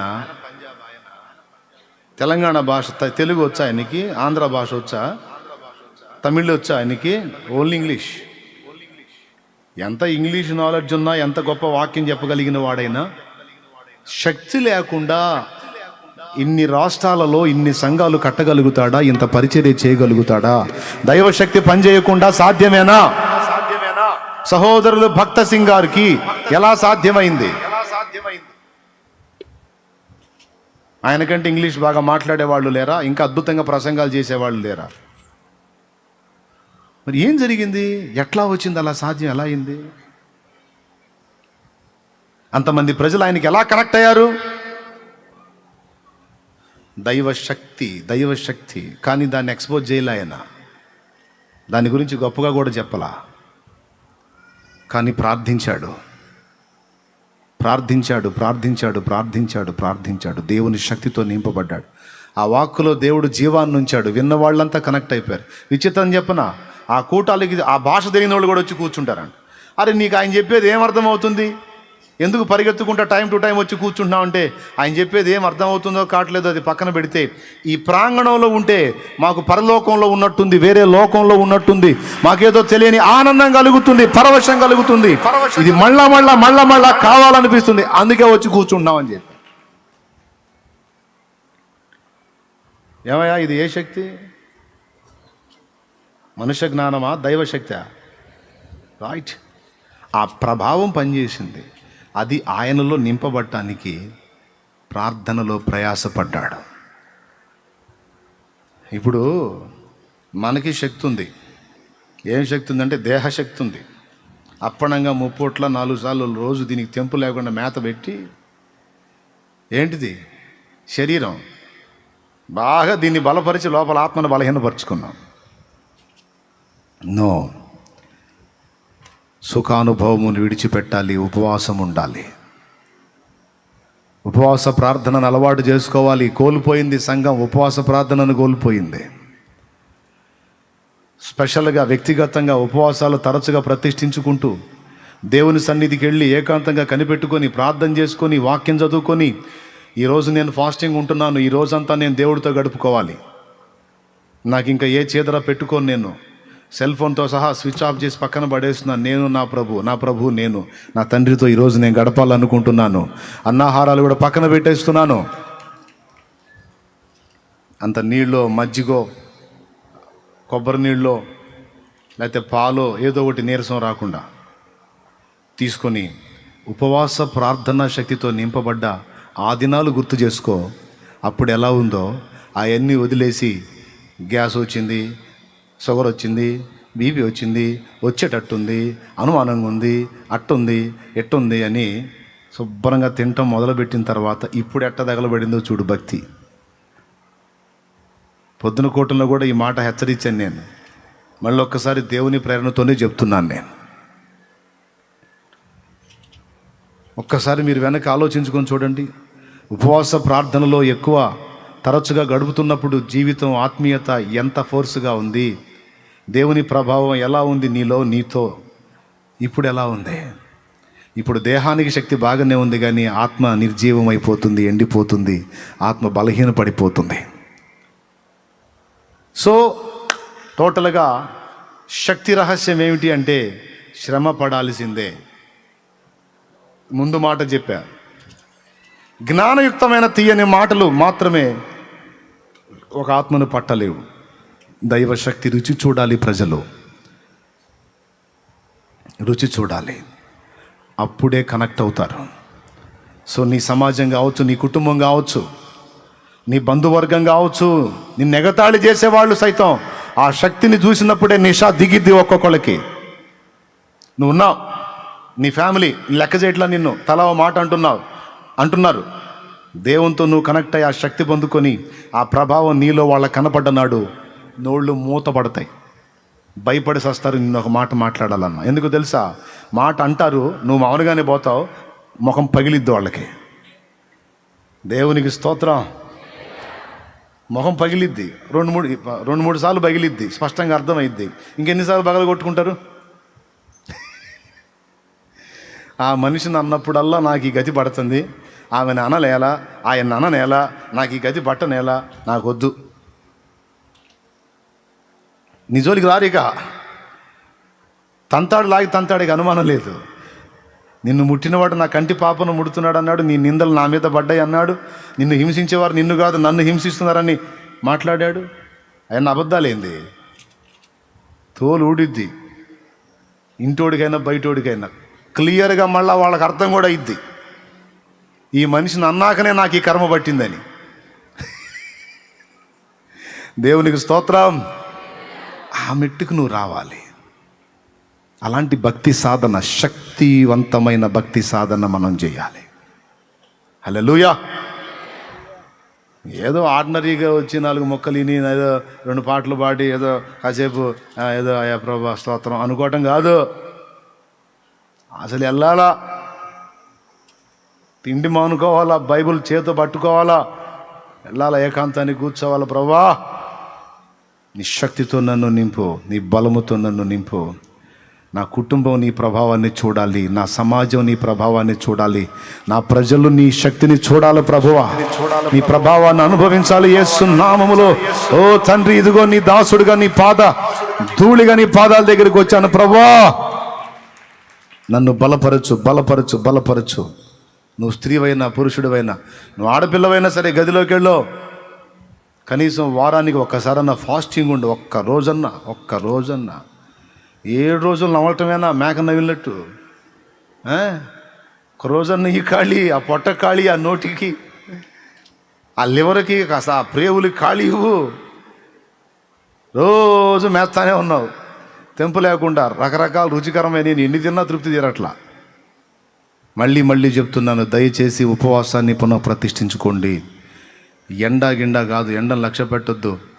అలాగని ఉపవాసం ఉండి ఎండలో పడి ఏదో అయిపోమని నేను చెప్పట్లా. మజ్జిగ తాగండి, మంచినీళ్ళు తాగండి, పాలు తాగండి, ద్రవ పదార్థంగా తీసుకో. ఫస్ట్ ఒక పూట ఉండు, 2 పూటలు ఉండు, తర్వాత 3 పూటలు ఉండు, ఒక రోజు అయిపోయింది. సాధన చేయి. లోకంలో విగ్రహారాధనలు ఉన్నప్పుడు ఎన్నిసార్లు ఎండగట్టుకున్నావు? మరి ఇప్పుడు నిజమైన దేవుడి దగ్గరికి వచ్చి కాస్త అప్పుడప్పుడు ఉపవాస ప్రార్థనతో ఆయనకు దగ్గరలోకి వెళ్తే శరీరం కంట్రోల్లో ఉంటుంది, ఆత్మ బలపడిద్ది కదా. ఉపవాస ప్రార్థన సాధన చేయటం ద్వారా దైవ శక్తి నీ ఆత్మలోకి వస్తుంది, దేవుని ప్రభావం నిన్ను ఆవరిస్తుంది. యేసయ్యే అది సాధన చేశాడంటే, పౌలు అది చేశాడంటే, మనకు కూడా చెప్పారంటే ఎంత విలువైందైతే మనకు అందించారండి. అది ఎంత ఇంపార్టెంట్ అయితే ఆ పాయింట్ని మనకు అందించారు. ఉపవాసాలు అక్కర్లేదని దరిద్రులు బయలుదేరారు ఈరోజు. ఉపవాస కూటాలు అవసరం లేదు, ఉపవాస ప్రార్థనలు అవసరం లేదు, రోజుకు 3 సార్లు తినాలి, 2 సార్లు వెళ్ళి రావాలి అనే రకాలు తయారయ్యారు. ఆ దరిద్రపు బోధలు, ఆ దరిద్రపు మాటలు వినమాకండి. ఫాస్టింగ్ ప్రేయర్ తప్పనిసరి. కనీసం వీక్లీ వన్స్ అయినా నీకు నువ్వు వ్యక్తిగతంగా ఉపవాసాన్ని ప్రతిష్ఠించుకో. ఆ ఫాస్టింగ్ ఉన్న రోజు దేవునితో గడుపు. మందిరానికి రావచ్చు, ఆడపిల్లలు అయితే చక్కగా ఫాస్టింగ్ పెట్టుకుంటే సన్నిధికి వచ్చేసేయచ్చు, దేవునితో గడుపుకోవచ్చు ప్రార్థనలో.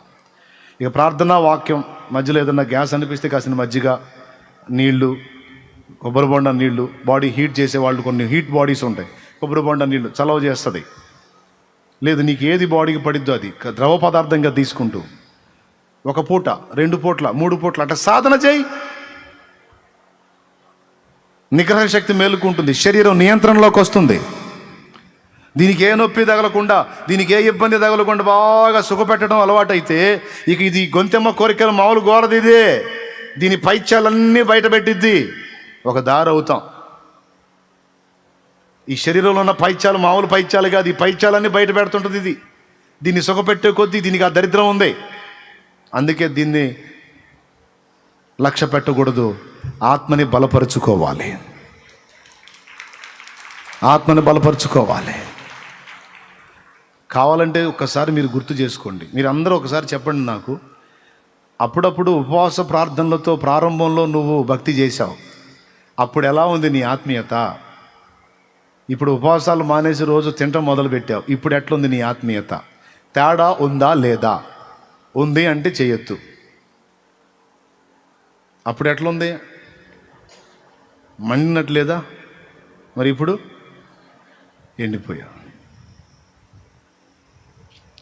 దేవుడు మళ్ళా దీన్ని ఇంకొకసారి హెచ్చరిక చేస్తున్నాడు. దీని ఆవశ్యకత ఉంది. నేను కూడా తీర్మానం చేసుకొని మీకు అందరికీ కూడా హెచ్చరిక చేస్తున్నాను. దైవశక్తి పొందుకొని దేవుని శక్తిని నువ్వు అనుభవించి, నీ ఇంటి వాళ్ళు అనుభవించి, నీ సమాజం అనుభవించాలనే ఆశ నీకుంటే తప్పనిసరిగా దేవుని కంటే ఎక్కువగా సుఖానుభవాన్ని ప్రేమించడం కాదు, సుఖానుభవాన్ని అవసరమైతే దేవుని కోసం వదిలేసి శ్రమానుభవాన్ని పొందుకోవటానికి ఇష్టపడాలి. హల్లెలూయా. ఇంత ఎండాకాలం ఎండ మండుతుంటే ఇప్పుడు ఉపవాసాలు ఉండమంటున్నాడు. అంటే నేను రోజులు ఉండమన్నాను అయింది. ఒక పూటతో మొదలు పెట్టమన్నా. అది కూడా మళ్ళీ ద్రవ పదార్థాలు తీసుకోండి ప్రమాదం లేకుండా అని అన్నీ చెప్పా. మళ్ళీ దీన్ని ఎవడన్నా ఇంకో రకంగా మాట్లాడితే వాడి కర్మ. కానీ నేను చెప్పేది మాత్రం అవసరం. దేవునికి స్తోత్రం. ఎంతమందికి అర్థమైంది? ఏమర్థమైంది? దేవుని రాజ్యం ఎట్లా అయింది? ఒట్టి మాటలతోనా? పెద్దగా చెప్పండి. దేంతో అయింది? శక్తితో. ఆ శక్తి ఎట్లా దొరికిద్ది? రోజు 4 సార్లు తిని 2 సార్లు నిద్రపోతే అయిద్దా? మరేమైద్ది? దేహానికి ఆహారం ఆపాలి, ఆత్మకు ఆహారాన్ని పెట్టాలి. అంతేకాదు వారానికి కనీసం ఒక్కరోజైనా, 6 రోజులు నిద్రపో, కనీసం వారానికి ఒక్క నైట్ అయినా మెలకువగా ఉండి ప్రార్థన చేయటానికి అలవాటు చేసుకో, నిద్ర గాయటానికి అలవాటు చేసుకో. ఒక్కరోజు, వీక్లీ వన్స్, 1 టైం నైట్ మేల్కోవాలి. లోకమంతా నిద్రపోతున్న వేళ నా కుమార్తె మేల్కుందేమిటి, నా కుమారుడు మేల్కున్నాడేమిటి? ఏమడుగుతావు? మోకాళ్ళుని నీ శక్తిని దింపు ప్రభువా, నీ ప్రభావాన్ని చూపు ప్రభువా, నీ బలాన్ని ఇవ్వు ప్రభువా. సాతాను కార్యాలు అడ్డుపడాలి ప్రభువా, అడ్డగించబడాలి ప్రభువా. నీ శక్తి ఏమిటో నా కుటుంబం చూడాలి, నీ శక్తి ఏమిటో నా బంధువులు చూడాలి, నీ శక్తి ఏమిటో నా బజార్లో ఉన్న ప్రజలు, నా వీధిలో ఉన్న ప్రజలు, నీ శక్తి ఏమిటో నా సమాజం చూడాలి, నీ శక్తి ఏమిటో నా గ్రామం చూడాలి, నీ శక్తి ఏమిటో నా పట్టణం చూడాలి, నీ శక్తి ఏమిటో నా జిల్లా చూడాలి, నీ శక్తి ఏమిటో నా రాష్ట్రం చూడాలి.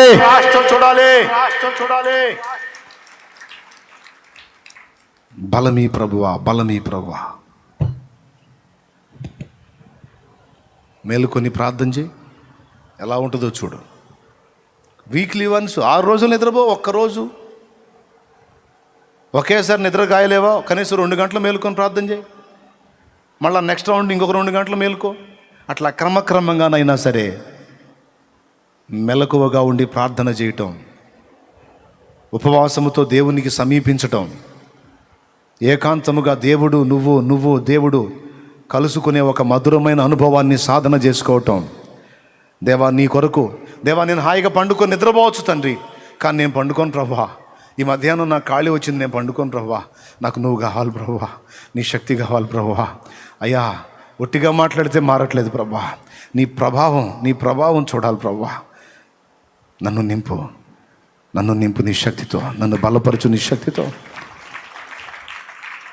అట్లా దేవుని సన్నిధిని అనుభవించు. దేవుని సముఖంలో గడిపిన మోషే కొండ దిగుతుంటే దేవుణ్ణి కాదు, అసలు మోషే ముఖం చూడలేకపోయారంట జనం. ఎవరి ముఖం? మోషే ముఖం చూడలేకపోయారు. ఎందుకు తెలుసా? సూర్యుని తేజస్సు వల్ల ఆయన ముఖం వెలుగుతూ ఉందట.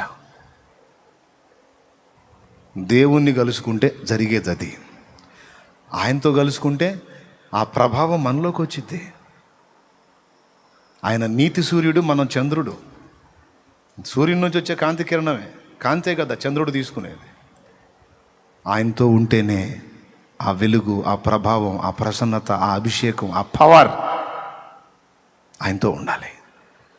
దీన్ని సాధన చేయండి. మీరందరూ శక్తివంతమైన పాత్రలు అవుతారు. మీరు చేతులుంచినప్పుడు, నేను మీకోసం ప్రార్థన చేయటం కాదు, నేను నీ కోసం చేయటం కాదు, నువ్వు చేతులుంచినప్పుడు రోగులు బాగుపడతారు. నువ్వు ప్రభువుని అడిగినప్పుడు ఆమెనంటాడు. ఒక ఊరే ఒక స్త్రీకి గౌరవించి లేచి నిలబడే స్థాయికి వచ్చారు అంటే ఎలా వాడుకున్నాడో చూడామిని. తను గొప్ప పేరు తెచ్చుకోవటానికి అలా అడగల దేవుణ్ణి. నీ శక్తి ఏమిటో వీళ్ళు ప్రజలు చూసేటట్టు చేయి తండ్రి. అపోస్తలులు కూడా ఘనత కోసం అడగల, లే పైకి లేచి నిలబడి, ఇంకా చాలు. ముందే చెప్పాగా పెందలాడు వదిలేస్తానని.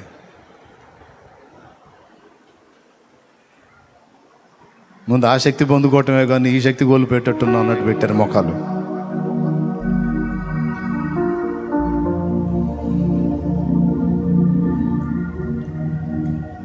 ఎట్లా ఉంది దేవుని రాజ్యం? శక్తితో. శక్తి ఎట్లా వస్తుంది? ఎస్, దేవుని సన్నిధిని కనిపెట్టాలి, ప్రభావంతో నింపబడాలి. హల్లెలూయా, హల్లెలూయా, హల్లెలూయా, హల్లెలూయా. దేవుని బలం పొందుకోవాలి. త్వరగా లేచి నిలబడండి.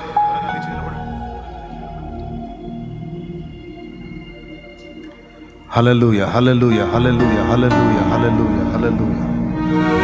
తండ్రి స్తోత్రం, స్తోత్రం, స్తోత్రం, స్తోత్రం, స్తోత్రం, స్తోత్రం, స్తోత్రం. ఈరోజు దేవుడు నీతో మాట్లాడిన మాటల్ని బట్టి ధైర్యం తెచ్చుకో.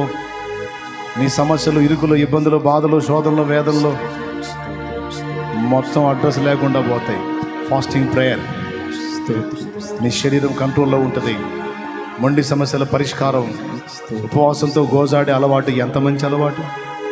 యేసయ్య కలిగి ఉన్న అలవాటు, అపోస్తలులు కలిగి ఉన్న అలవాటు, భక్తులు కలిగి ఉన్న అలవాటు. ఈరోజు సెల్ ఫోన్ పిచ్చిలో పడిపోయారు. సెల్ ఫోన్ పిచ్చి అయిపోయింది. చాలామంది భక్తిని పాడు చేస్తుంది అది. దయచేసి దాన్ని వదిలేయండి. ఎప్పుడో వింటే ఒక మెసేజ్ వినటం, పక్కన పెట్టడం, దేవునికి కనెక్ట్ అవటం, దైవశక్తి ఒరిజినల్గా పొందుకొని ఆ ప్రభావాన్ని లోకానికి చూపటం. ప్రార్థన. పరిశుద్ధుడైన తండ్రి, ప్రేమ కలిగిన దేవానికి వందనాలు. ఈ రెండవ ఆరాధనలో నీ దాసుని నిలబెట్టుకుని మీరే మాతో మాట్లాడినందుకై నీకు స్తోత్రాలు. ఈ రాజ్యము మాటలతో కాదు కానీ శక్తితోనే ఉన్నదని మీరు తెలియజేశారు. ఇక్కడ కూడి ఉన్న బిడ్డలు, లైవ్ లో ఉన్నవారు, జూమ్ లో ఉన్నవారు, మేమంతా కలిసి అడుగుతున్నామయ్యా, నీ శక్తి చేత మమ్మల్ని నింపండి అయ్యా, నీ ప్రభావం చేత నింపండి దేవా. నీ శక్తిని పొందుకొని సమాజాల్లోనికి, పల్లెల్లోనికి వెళ్ళి అనేక ఆత్మలను రక్షించడానికి మాకు కృప దయచేయండి ప్రభు. దానికి ఆటంకంగా మాలో ఉన్న ప్రతి బలహీనతలు తొలగించండి అయ్యా. ఉపవాసం ఉండి నీ సన్నిధిలో ప్రార్థించే కృపను దయచేయండి. రాత్రి కాలపు వేళనైనా మెలకువగా ఉండి నీ సన్నిధిలో విజ్ఞాపన చేసి నీ బలము చేత నింపబడే కృప మా అందరికీ దయచేయండి అయ్యా. ప్రభావము చేత నింపబడాలయ్యా. నీవు ఎలాగైతే తండ్రి దగ్గరికి వెళ్ళి ప్రభావం చేత నింపబడ్డావో, అనేక మందిని స్వస్థపరిచావో, అదే శక్తిని, అదే ప్రభావాన్ని మాకు కూడా అనుగ్రహించమని ప్రార్థన చేస్తున్నాం. భక్తులు పొందుకున్న అభిషేకమును మాకు కూడా దయచేయండి. గొప్ప ఉజ్జీవాన్ని మాకు అనుగ్రహించమని మీకే వందనాలు, స్తోత్రాలు చెల్లిస్తూ యేసుక్రీస్తు నామములోనే ప్రార్థించి స్తుతించి అడిగి వేడుకొనుచున్నాము తండ్రి. ఆమేన్, ఆమేన్, ఆమేన్. నీ బిడ్డకి చెప్పగలగాలి ధైర్యం. ధైర్యంగా ఉండు, నేను నీ కోసం ఫాస్టింగ్ ఉండి ప్రార్థన చేస్తా, విజయం నీదే అని. రోగులైన నీ వారికి చెప్పాలి, నేను నీ కోసం ఫాస్టింగ్ ఉండి ప్రేయర్ చేస్తాను, నా దేవుడు నిన్ను స్వస్థపరుస్తాడు అని. శ్రమానుభవం, త్యాగం, కష్టపడాలి. సుఖానుభవాన్ని మెయింటైన్ చేస్తూ దైవశక్తి అంటే ఎట్లా వస్తుంది? సుఖానుభవాన్ని పక్కన పెట్టి శ్రమ పడితేనే దైవశక్తి దొరుకుతుంది. కనుక ఇది మర్చిపోవద్దు. ఈరోజు ఇక్కడ ఇంతమంది ఉన్నారు. ఇప్పుడు కొడుతున్న ఎండ సెగకే నోళ్ళు తెరుస్తున్నారు. బాతులు నోళ్ళు తెరుస్తాయి, ఒగరుస్తూ ఉంటాయి. అట్ట నోళ్ళు తెరుస్తున్నారు ఈ ఎండకి. ఈ ఎండకే గందరగోళం అయితే రేపు అగ్ని ఆరని పురుగు చావని ఘోరమైన నరకంలో ఎలా భరిస్తారు? ఆ నరకం నుంచి నిన్ను కాపాడటానికి నజరేయుడు యేసు కలవరి శిలువలో నీ కోసం ప్రాణం పెట్టాడు. మారు మనసు పొంది పాప క్షమాపణ నిమిత్తమై బాప్తిస్మం పొందు, నిత్య జీవానికి చేర్చుకుంటానని వాగ్దానం చేశాడు. ఇక్కడున్న వాళ్ళలో ఎవరైనా నాకు నరకం వద్దు, నాకు యేసు కావాలి, పాపం వద్దు, నాకు ప్రభుతో జీవితం కావాలి అంటే, మారు మనసు పొంది రక్షణ పొంది నేను దేవునికి చెందిన వాడిగా చెందిన దానిగా కావాలని అనుకుంటున్నాను అనే వాళ్ళు ఎవరైనా ఉంటే మీ చెయ్యెత్తి చూపించండి. ఆ బాప్తిస్మానికి సిద్ధపడిన వాళ్ళు త్వరగా రైట్ చేతులు ఎంతమంది అయితే ఎత్తారో త్వరగా వచ్చేసేయండి ఇక్కడికి. స్త్రీలు పురుషులు, స్త్రీలు ఈ ప్రక్కన నిలబడండి, పురుషులు ఈ ప్రక్కన. త్వరగా లేట్ చేయొద్దు, వచ్చే వాళ్ళకి దారి ఇవ్వండి. అనేక మంది ఒక మంచి తీర్మానానికి వచ్చారు.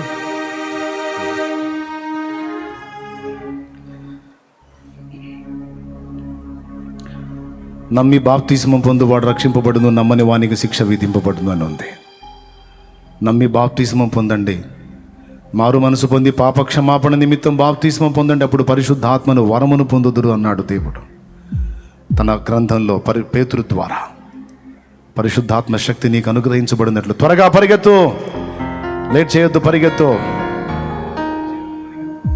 స్త్రీలు పురుషులు ఎవరైనా నా బాధ్యతగా నేను పిలుస్తున్నా, వస్తే బాప్తిజం ఇవ్వడానికి ఐఎమ్ రెడీ. ఈ టైం పోతే మళ్ళీ నీకు రేపు ఉంటుందో ఉండదో తెలియదు కనుక నేడు అను సమయం ఉండగానే బాప్తిజం పొందడానికి సిద్ధపడు, త్వరగా పరిగెత్తు. వచ్చేవాళ్ళని రానివ్వండి, త్రోవనివ్వండి.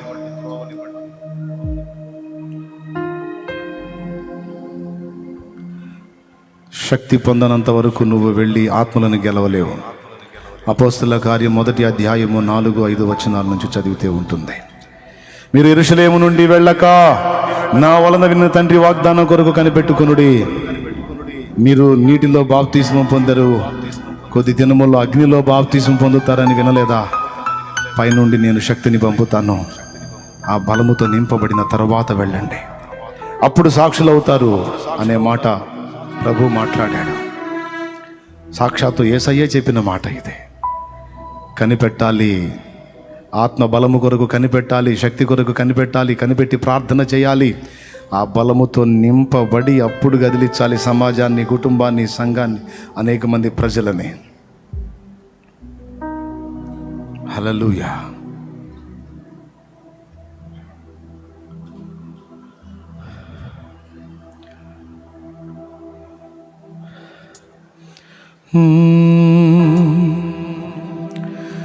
పరిశుద్ధాత్ముడా స్వాగతం దేవా, పరిశుద్ధాత్ముడా స్వాగతం దేవా. మా నావికుడవు, మా నాయకుడవు, మా బోధకుడవు, మా స్నేహితుడవు.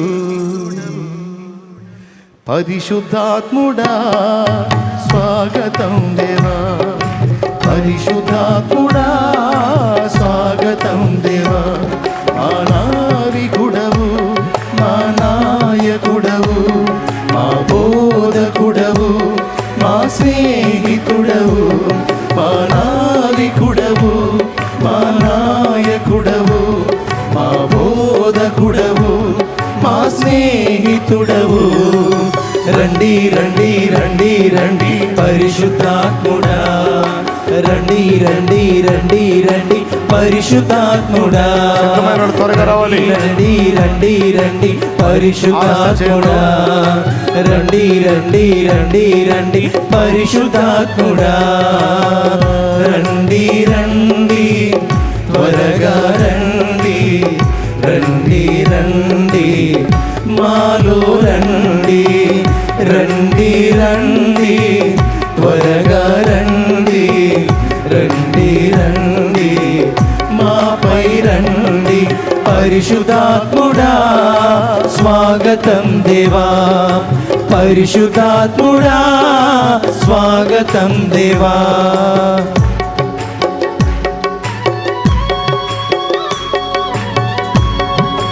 స్తోత్రం స్తోత్రం.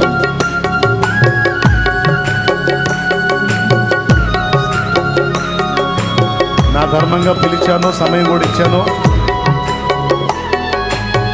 అనేక మంది సిద్ధపడి ముందుకు వచ్చారు. రక్షణ సిద్ధపడ్డ వాళ్ళందరూ ఈ ప్రక్కన వచ్చారు. నీళ్ళ దగ్గర పడి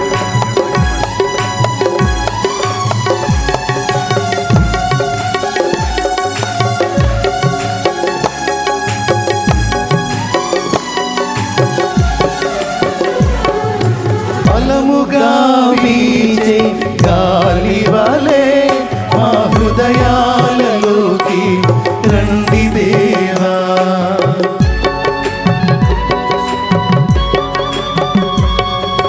బలముగా వీచే గాలి వలె మా హృదయాలలోకి రండి దేవా.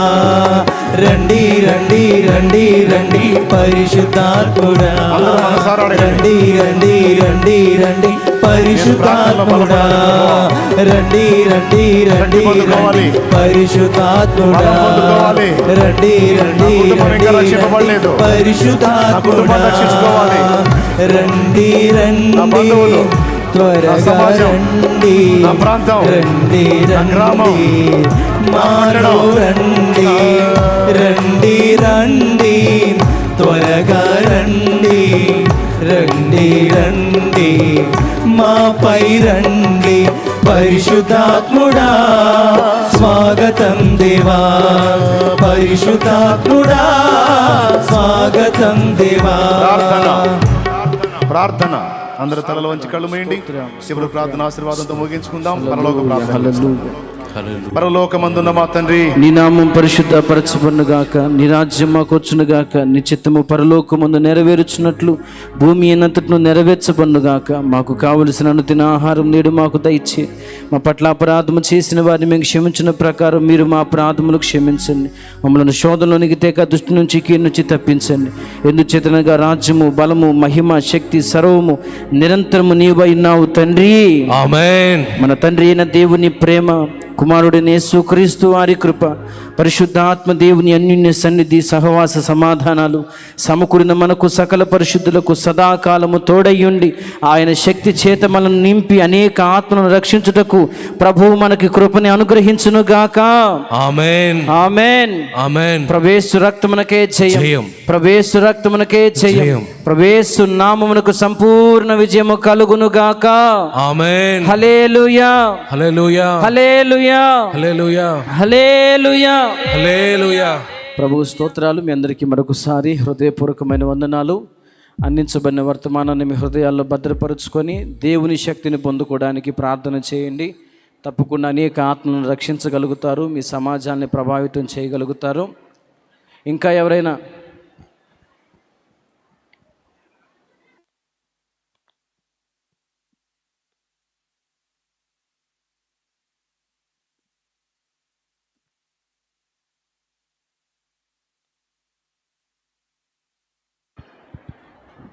ప్రియులారా గమనించండి, ఎండ ఎక్కువగా ఉంది బయట.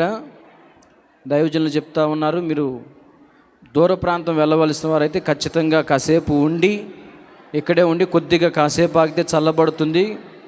కాస్త ఆహారం తీసుకొని, పరిచారకులు ఆహారం ఏర్పాటు చేస్తారు. ఆహారం తీసుకొని ప్రశాంతంగా కాసేపు కూర్చొని చల్లబడిన తర్వాత వెళ్ళండి. ఒకవేళ అర్జెంటు పని ఉంది వెళ్ళాల్సిందంటే ఖచ్చితంగా హెల్మెట్ కానీ తల మీద ఏదన్నా క్లాత్ కానీ వేసుకొని జాగ్రత్తగా వెళ్ళాలని తెలియజేస్తూ ఉన్నాను.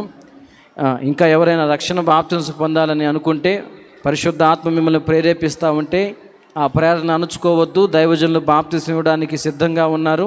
బాప్తిస్మాల ట్యాంక్ దగ్గరికి దైవజనులు వెళ్ళారు కాబట్టి మీరు నేరుగా ట్యాంక్ దగ్గరికి వెళ్ళొచ్చు. మందిరానికి ఆమూలగా ఉన్న దగ్గర బాప్తిస్మాల ట్యాంక్ ఉంది, అక్కడ దైవజనులు బాప్తిస్మం ఇస్తారు. ఇంకా ఎవరైనా ప్రేరేపించబడితే తప్పకుండా వెళ్ళండి. మీ జన్మకర్మ పాపాలు కడిగి వేసుకోవడానికి ఆలస్యం చేయొద్దు. బాప్తిస్మం పొందాలనుకున్న వారు దయచేసి ఆ మూలకు వెళితే అక్కడ దైవజనులు మీకు బాప్తిస్మం ఇస్తారు. ప్రేరాయలు తెచ్చిన వారు మీ చేతిలో ఆ ప్రేరాలు పట్టుకోండి, మీ కొరకు మేము ప్రార్థన చేస్తాం. ఇంకా ఏదైనా రకరకాల సమస్యలతో ఉన్నట్లయితే మీరున్న స్థలాల్లోనే ఉండి మాతో కలిసి ప్రార్థనలు ఏకీభవించండి. మీ అందరి కోసం, మీ ప్రయాణాల కోసం మేము ప్రార్థిస్తాం. పరిశుద్ధుడైన తండ్రి, ప్రేమ కలిగిన దేవా, నీకు వందనాలయ్యా. మా ఎదుట నిలిచిన బిడ్డలను జ్ఞాపకం చేసుకోండి. ఇంతవరకు నీ సన్నిధిలో ఆరాధించి తిరిగి తమ గృహాలకు వెళుతూ ఉండగా ఎవరెవరు ఏ సమస్యల్లో ఉన్నారో, ఏ ఇబ్బందుల్లో ఉన్నారో నీకు తెలుసు ప్రభువ. వారి సమస్త పరిస్థితులు ఎరిగిన దేవుడు, హృదయాల్లో ఉన్న బాధను ఎరిగిన దేవుడు ప్రభువ. యేసు క్రీస్తు నామములో నీ బిడ్డలకు స్వస్థత కలుగును గాక ప్రభువ, సమాధానము కలుగును గాక, విడుదల కలుగును గాక ప్రభువ. నీ బిడ్డలో తెచ్చిన నూనెను కూడా నీ శక్తి చేత నింపండి. నీ బిడ్డలు విశ్వాసముతో వాడుతూ ఉండగా దేవా గొప్ప ఆరోగ్యమును దయచేయమని ప్రార్థన చేస్తున్నాం. ఎగ్జామ్ రాస్తున్న బిడ్డలను జ్ఞాపకం చేసుకోండి. ప్రతి భయాన్ని, కలవరాన్ని దూరపరిచి ఎగ్జామ్లో ప్రభు మంచిగా పాస్ అయ్యే కృపను మీరు దయచేయండి. నేను నమ్ముకున్న బిడ్డలు సమాజానికి దీవెనకరంగా మీరు మార్చమని ప్రార్థన చేస్తున్నాం ప్రభువ. ఉద్యోగ ప్రయత్నాల్లో ఉన్న వారిని జ్ఞాపకం చేసుకోండి అయ్యా. అప్పుల సమస్యలతో ఉన్న వారికి విడుదల దయచేయండి. గర్భఫలం లేని వారికి గర్భఫలాన్ని అనుగ్రహించండి దేవా. వివాహము కాని యవనస్తులను మీరు జ్ఞాపకం చేసుకోండి. ప్రతి ఒక్కరిని పేరు పేరు వరుసన మీరు కృపలో భద్రపరచండి. తిరిగి వారు వెళుతున్న కూడా క్షేమకరమైన ప్రయాణాలు దయచి ఎటువంటి ఎండ దెబ్బ తగలకుండా నీ కృపలో వారిని దాయమని ప్రార్థన చేస్తూ తోడైంది సహాయం చేయమని యేసు నామములోనే ప్రార్థిస్తున్నాము తండ్రి, ఆమేన్. ప్రియులారా, మీ కొరకు ప్రార్థన చేశాను. తప్పకుండా నమ్మండి, దేవుడి కార్యాలు చూడగలుగుతారు. మీరు తెచ్చిన ప్రేరాయల కొరకు కూడా ప్రార్థన చేశాం. మీరు తీసుకుని వెళ్ళి దాన్ని ప్రార్థనాపూర్వకంగా వాడండి. ప్రార్థన చేశాం, అందరి కొరకు ప్రార్థన చేశాం. మీకు చక్కగా మీరు భోజనం చేసి, పరిచారకులు మీకు భోజనం వడ్డిస్తారు. చక్కగా భోజనం చేసి దైవజనులు చెప్పినట్లుగా కొద్దిగా ఆగి చల్లబడిన తర్వాత ప్రశాంతంగా వెళ్దాం. మళ్ళొకసారి చెప్తున్నాను, ఇంకా ఎవరైనా రక్షణ బాప్తిజం కోసం తీర్మానం చేసుకుని ఉంటే ఇక్కడి వరకు రాలేకపోతే నేరుగా మీరు బాప్తిస్మాల ట్యాంక్ దగ్గరికి వెళ్ళొచ్చు. మందిరానికి ఆ మూలగా బాప్తిస్మాల తొట్టుంది, అక్కడికి వెళ్ళి మీరు బాప్తిజం పొందొచ్చు. ప్రభు యొక్క శరీర రక్తాలు ఇంకా మీరు తీసుకోకపోతే ఆ షెడ్లో ప్రతి వారం ఇస్తున్నట్లుగానే ఇస్తారు. అక్కడికి వెళ్ళి మీరు ప్రభు యొక్క శరీర రక్తాలు తీసుకోండి. దయచేసి ప్రభు బాలు ఇచ్చే పరిచారకులు ప్రార్థనలో ఉన్నవారికి ప్రభు బాలు ఇవ్వండి. హడావిడిగా ఇవ్వద్దు దయచేసి. పరిచారకులు, ప్రభు బాలు ఇచ్చే పరిచారకులు ప్రార్థనలో ఉండాలి. ప్రభు బాలు తీసుకునే పరిచారకులు. ఇక్కడ ఒక బ్యాగ్ మిస్ అయింది, అది ఎవరిదో. ఒకవేళ మీ బ్యాగ్ ఏదైనా మిస్ అయితే ఇక్కడ ఒక బ్యాగ్ మిస్ అయింది, మీదైతే వచ్చి తీసుకుని వెళ్ళండి.